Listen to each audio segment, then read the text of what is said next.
Good afternoon, people. As you all see, it's not a face-off, it's a mix-off. Little idea of mine I had in the last video, and funny enough, I came off the video, we've done the main Hoegaarden Rosé. Do watch the review, please, if you haven't. And then he said, well, I already put it in the fridge while you're away, and I thought, oh, okay. So, video had ended, so here we go on this one. This is Hoegaarden in the mix. So what I'm going to do, I'm going to do 25 CL of the rosé, and then kind of put it from there into there so we know where we're going. And we know that the rosé is not going to be lively, and we'll see how they are. It might not work on a half and half mix, but it might enhance it a little bit.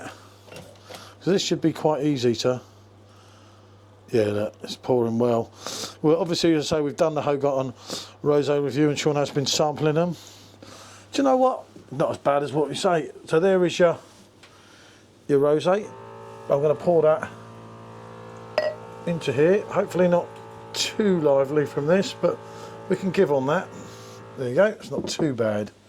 Could have been worse in a way. Yeah, it could have been much worse. Yeah, no. But then I'm going to pour into here with a normal hoe, because the normal hoe will override that, and then you know you're getting basically 25 CL of each. We might have to A half and half. Yeah, we might have to try it. Oh god. Okay. Okay. There you go, people. You can tell he's just been in Vienna. Vienna? Yeah, you went to Vienna and then you went to Macedonia. Oh, They're yeah. more likely to pour like that in Vienna than Macedonia. So I said Vienna. Macedonia, they do you in for, right, okay. Yeah, Let's forget that one. That's why I said Vienna. Let's forget that one. I hope I haven't killed half a pint of Hoegaarden here.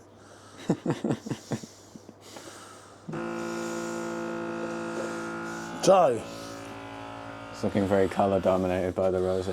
this is looking like a rosé. Don't be fooled, people. That is PJT's Hoegaarden in the mix. The double hoe. Yeah, the double hoe, eh? What about that? Two hoes. Two how for the I like it. Two for the price of one, maybe. Right, Good so deal. Good deal. the raspberry's more. You've got to have a little ponder, because otherwise people say the raspberry's still more prominent, but it's not as prominent. So the Hoegaarden has taken out that. It's muted it a little. Yeah, quite a bit. It's still there. Your trouble is you're not getting like. Actually, you are getting a little bit of that, like the Belgian yeast, the coriander. A little in the background. But it's more. God, it's hot in here today, people. I can't believe I'm doing 2 reviews. Just a day in the office for me. Yeah, another day, another dollar. You know? Head with. Except where's my dollar? Yeah, and mine.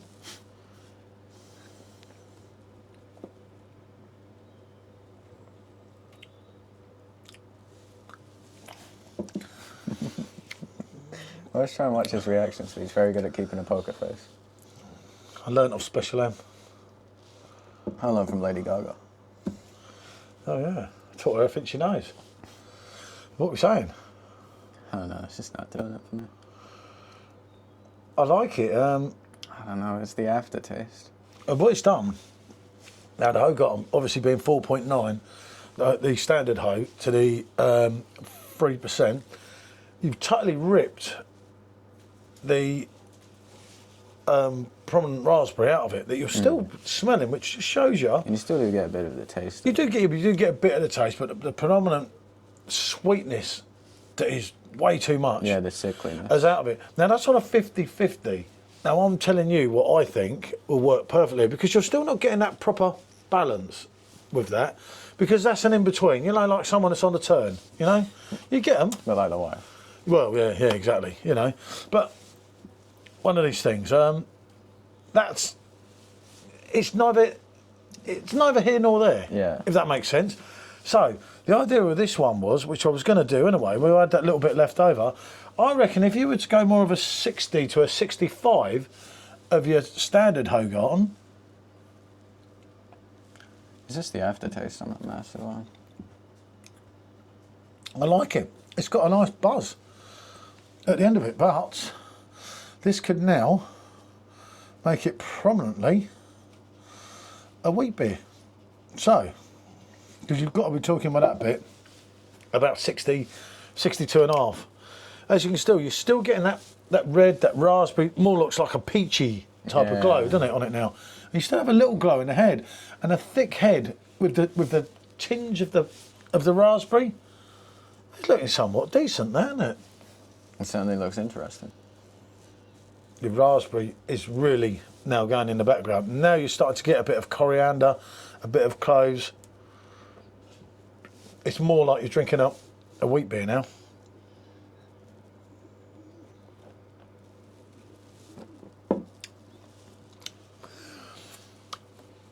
Yeah. Yes. That's much better. That is it. That's how you do it. So you're going to balance it off. And I said this before we did it, but rather than doing about 5 or 6 different videos and everyone saying he's getting the most out of that video, that's why we're going to have that little plan B there. The 50-50 is probably a no-no. When you're going 60, 62, 65, as you see what went in there, you can see it on there on the video. What can't speak, can't lie. That is giving you more of a Hoegaarden, of your standard Hoegaarden, of your great, phenomenal wheat beer with a slight fruit buzz, basically, isn't it? Yeah. And what you've done as well in the sun, where you've got almost 40% of your 3% in there, you've also taken the ABV down, so you're not going to be as peed. And I think you're on a win. I think this is a decent drink. Love the way the head's gone as well. I definitely much prefer that.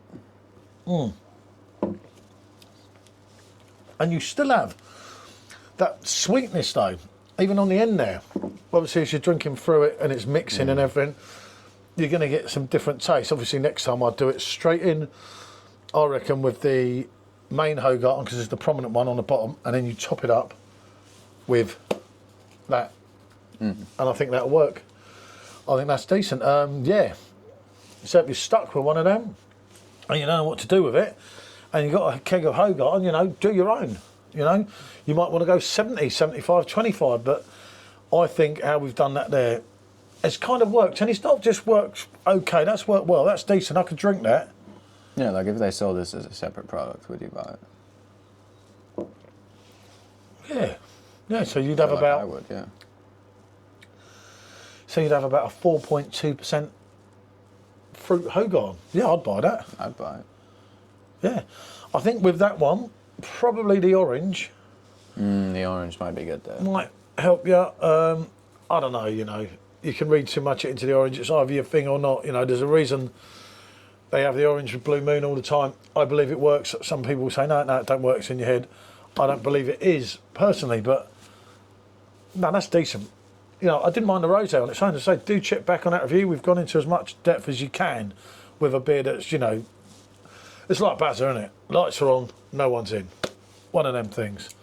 That man drives a hard bargain. I'm not even going to go into it. Right, what can I say, people? This is a definite yes from myself. Most certainly. I will let Special M try it in there, see what she thinks, give it the, you know, the greatest scheme of things. But yeah, that's one.